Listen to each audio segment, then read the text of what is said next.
Alors bonjour à tous. Aujourd'hui nous allons faire le récit de saint Marc solitaire de Céthée, au IVe siècle.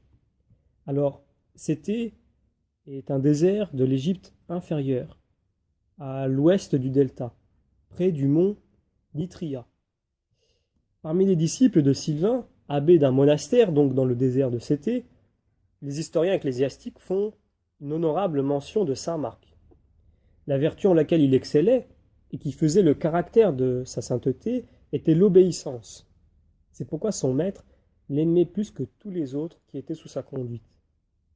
Cette préférence mécontenta extrêmement les pères du désert, et, jugeant qu'il y avait du dérèglement de cette affection particulière, ils résolurent de lui en faire leur plainte.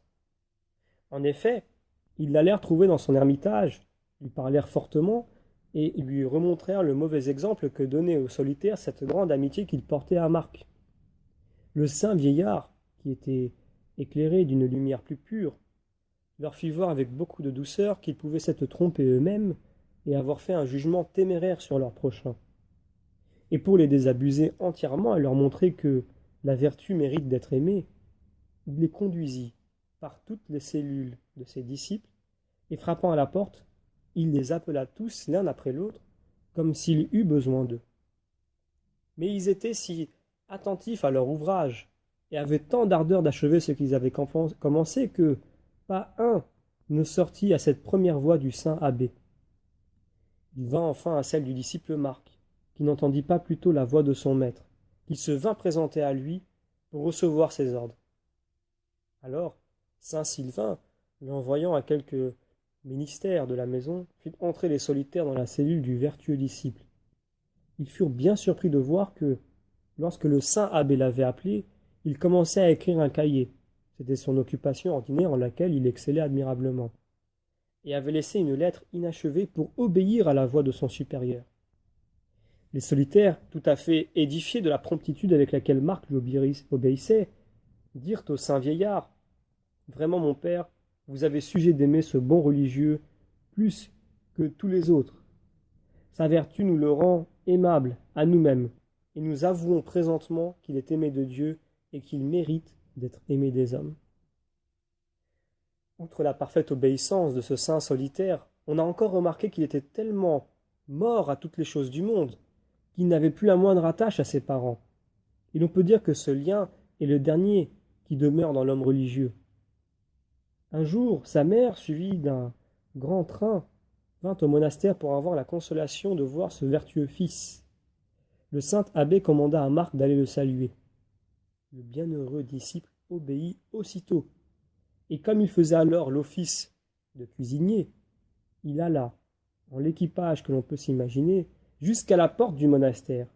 Et là, fermant les yeux pour ne voir personne, il ne dit à toute la compagnie que ces trois mots.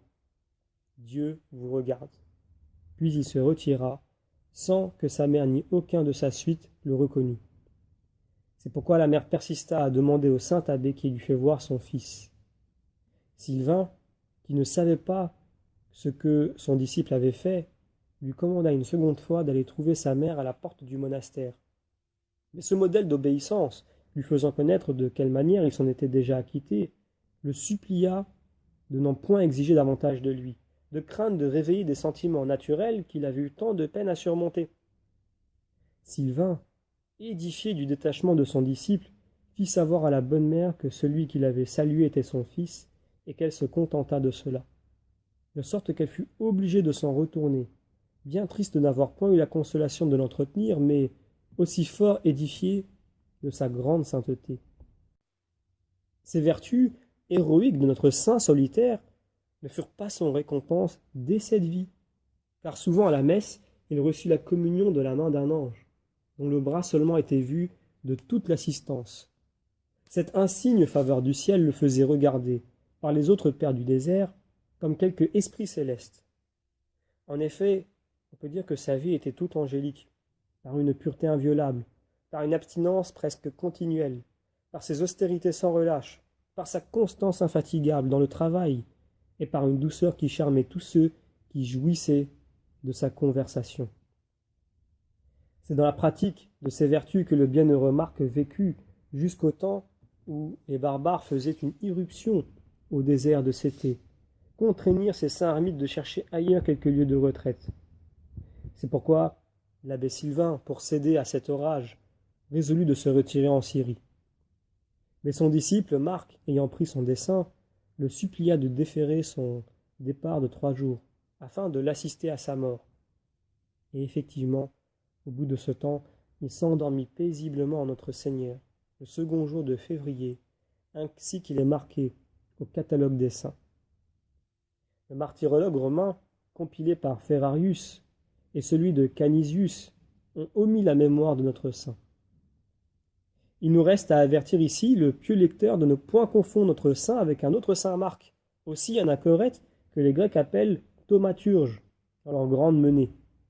Et ils en font mémoire le 5 mars. C'est celui dont on raconte qu'il rendit la vue au petit d'une hyène qui le lui avait apporté aveugle dans son ermitage. Il savait par cœur l'Ancien et le Nouveau Testament et qu'il communiait de la main d'un ange, ainsi que celui dont nous venons de donner la vie. Comme nous ne ferons point mention au 5 mars de ce deuxième solitaire de Saint Marc, nous allons donner ici quelques renseignements iconographiques le concernant. Les Grecs le peignent soit avec un ange, soit avec une main céleste qui lui présente l'Eucharistie, suivant ce que nous venons d'en dire. Le bras qui sort d'un nuage et qui administre l'Eucharistie tient une espèce de cuillère dont on se sert en Orient pour distribuer aux fidèles l'Eucharistie sous les 2 espèces. Et deuxièmement, la mère du louveteau qui l'a guéri lui revient le lendemain lui apporter une peau de brebis comme honoraire de sa cure. Marc en fut présent à saint Athanase, qui lui-même l'a remis à sainte Mélanie. Alors ici, nous avons un récit assez simple parce que ce qui est mis en avant chez ce saint, c'est l'obéissance. L'obéissance, à notre époque, c'est quelque chose de difficile, parce qu'il implique des sentiments, voire une façon de penser qui est contraire à ce qui nous entoure habituellement. Obéir, c'est d'une certaine façon s'oublier soi-même. C'est déléguer la tâche à un autre, de nous donner un ordre et de savoir ce qui est le mieux pour nous.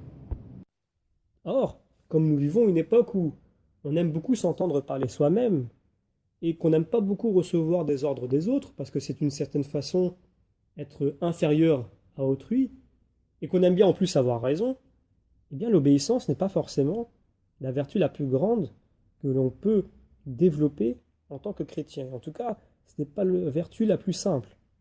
Or, en tout cas dans l'Église et dans tout ce qui concerne la foi, l'obéissance est quelque chose de primordial. Pourquoi ? Parce que d'abord, il y a la dimension de la confiance que l'on met en autrui. Si par exemple, vous êtes en paroisse, bien quand vous allez voir votre prêtre et que votre prêtre vous donne des conseils, que ce soit des conseils, je dirais, hors confession ou même des exhortations, qu'elles soient donc hors de la confession ou au sein même de la confession, eh bien on a souvent tendance à avoir un peu ce réflexe de chercher comment contredire, un peu comme dans un débat, chercher à trouver des excuses, chercher à trouver peut-être une version différente, tout ça pour ne pas faire ce qu'on nous demande, alors qu'il suffirait juste d'écouter et d'appliquer. Donc il y a aussi une dimension ecclésiale, à savoir que nous recevons depuis 2000 ans au sein de l'Église, par l'Esprit Saint, des apports de compréhension supplémentaires des vérités de foi et des Saintes Écritures, de la compréhension des Saintes Écritures, et donc de tout ce qui peut nous mener toujours davantage au Christ. Alors il y a cette dimension, au sein de cette dimension même, de plutôt ce rapport, pour ne pas être redondant dans l'utilisation des termes, mais il y a ce rapport historique, générationnel, de tradition, où nous faisons confiance à nos ancêtres, et nous faisons confiance aussi aux acteurs de l'Église, que sont les prêtres, nos évêques, nos diacres, parce que les conseils qu'ils nous apportent sont là pour nous édifier dans la foi. Et il y a aussi une autre dimension, la dimension de l'acceptation de l'erreur humaine. C'est-à-dire que, on le voit dans ce texte, il y a une erreur de la part des pères du désert qui ont jugé un peu trop vite ce saint. Or, il peut aussi y avoir l'erreur inverse, c'est-à-dire que nous, c'est le plus courant, nous rejetions une remarque tout à fait juste à notre égard, mais une remarque, non pas une remarque de condamnation. Il ne faut pas tout de suite prendre des choses comme si elles étaient des condamnations ou des reproches et de prendre des choses de façon personnelle, mais il faut apprendre aussi à prendre de la hauteur par rapport à ce qu'on nous dit. Mais dans tous les cas, l'erreur est possible dans les deux sens. C'est pour cela qu'il faut accepter, parce que ça fait partie de l'histoire même de l'Église, de se tromper. C'est déjà arrivé, parce que l'erreur étant humaine, et l'erreur étant aussi une occasion d'apprentissage, eh bien, il faut préférer, il faut avoir cette culture de se dire, je préfère avoir tort avec mon prêtre ou avec l'Église, plutôt que d'avoir raison contre mon Église ou contre mon prêtre. Parce que ce qui va primer dans notre relation, c'est la charité. Si un prêtre ou un proche, par exemple un accompagnateur spirituel, me donne des conseils concernant ma foi, et peut-être qu'il se trompe, ce n'est pas parce qu'il ne m'aime pas, ce n'est pas parce que peut-être qu'il n'est pas doué, mais peut-être parce qu'il y avait une raison une raison qui peut nous échapper, qui fait qu'à ce moment-là, le fait d'avoir tort m'a apporté quelque chose. Ou alors, il y a aussi le fait que ça fait partie des relations humaines, ça fait partie de l'imperfection humaine, que de se tromper, et donc on s'est trompé ensemble, mais on continue à se faire confiance mutuellement. L'erreur est aussi une occasion de mettre au défi la confiance que l'on a envers quelqu'un qui nous veut du bien. Et donc ça nous montre que ce qui prône dans une relation, ce n'est pas d'avoir raison, pas forcément, c'est d'avoir confiance, de croire en l'autre. Et si l'autre veut notre bien, à un moment donné, si ce n'est pas maintenant, ça sera après, il finira par me donner ce bon conseil que j'attendais. En attendant, eh bien peut-être qu'on a eu tort ensemble, mais ce n'est pas grave. En soi, j'ai appris, j'ai avancé, j'ai appris à lui faire confiance, et par la suite, ce qu'il me donnera comme apport va m'édifier dans la foi, et alors je pourrai le remercier encore davantage. Mais je peux le remercier déjà dès le début, quand il s'est trompé, parce qu'il m'a donné du temps. Il m'a donné un conseil qui était peut-être à ses yeux le meilleur conseil qu'il puisse me donner. Et donc même dans l'erreur, il faut pouvoir toujours continuer à avoir confiance et à aimer l'autre. Donc peut-être que, je vais prendre un exemple pratique, peut-être que je suis fait pour quelque chose dans l'Église, et ma façon de faire n'a pas forcément plu à un prêtre, qui me conseille de faire autrement. Peut-être qu'il se trompe, peut-être qu'il n'a pas tous les éléments sous les yeux, mais c'est ce qu'il me conseille de faire. Donc je vais faire comme il me dit. Et si par la suite, il se trouve que ce conseil n'a pas porté ses fruits, eh bien, il aura probablement l'humilité suffisante pour changer d'avis. Mais au moins, je ne l'aurais pas contredit, je ne l'aurais pas affronté, donc pas dans le sens physique du terme, mais je ne serais pas allé à l'encontre de sa volonté. Nous sommes une église, nous faisons confiance, nous œuvrons pour la même but, pour la même cause. Et pendant un temps, on peut se tromper, mais on peut tirer des enseignements de cette erreur et continuer à être unis, en accord, et continuer à avancer. Pour prendre le meilleur exemple, prenons l'exemple des parents. Quelquefois, les parents, pour leur enfant, font des choix qui n'étaient pas les meilleurs. Et ils se sont trompés. Ils peuvent des fois avoir jugé carrément un enfant sur un acte qu'il n'a pas commis ou sur un acte où il avait des circonstances atténuantes. Sur le moment, au moment où l'enfant se fait gronder, je pense que les parents qui entendent cette vidéo vont tout de suite comprendre ce genre de situation, bien, un des deux parents a tort, mais l'autre, pour ne pas montrer à l'enfant une erreur de façade, eh bien, il va rester en accord avec le deuxième parent pour ne pas montrer un désaccord apparent devant l'enfant et lui permettre de se hisser au sein de cette brèche qui vient d'être créée. Mais une fois que les parents se retrouvent seuls, ils en rediscutent et ils corrigent le tir peut-être pour la fois d'après. Mais pour le moment, la décision qui a été prise devant l'enfant, elle reste. Par la suite, quand les parents, dans l'intimité, auront retravaillé la question, peut-être qu'ils corrigeront le tir par la suite. Et ils auront aussi appris de ce moment-là. Ça peut être, à toute proportion gardée, et il y a des différences, mais une certaine analogie équivalente, avec la relation qu'on peut avoir, par exemple, avec un accompagnateur spirituel ou un prêtre qui nous donne des conseils. C'est un prêtre et il fait de son mieux pour nous, et peut-être que l'Esprit Saint lui a insufflé de nous donner tel conseil. Et il se peut, dans le mystère de Dieu, que ce conseil-là ne soit pas approprié pour le moment, mais par la suite, on en comprendra les choses. Et on pourrait très bien vouloir contredire ce conseil-là, et finalement le faire. Et il peut y avoir deux erreurs possibles, à savoir que nous pensions que ce conseil ne soit pas bon, et finalement il l'est, ou alors que nous pensons que ce conseil n'est pas bon, et il se trouve qu'il n'est pas bon. Et donc l'erreur vient du prêtre ou de l'accompagnateur spirituel. Dans les deux cas, il faut faire preuve d'obéissance. Il faut savoir, pour prendre l'analogie avec Saint Marc, laisser tomber certaines choses pour être obéissant. Quelquefois, il faut laisser tomber le fait d'avoir raison. Il faut laisser tomber le fait de se sentir lésé si on pense que la remarque qui nous a été faite n'est pas forcément justifiée, pour mettre en avant l'obéissance et la charité.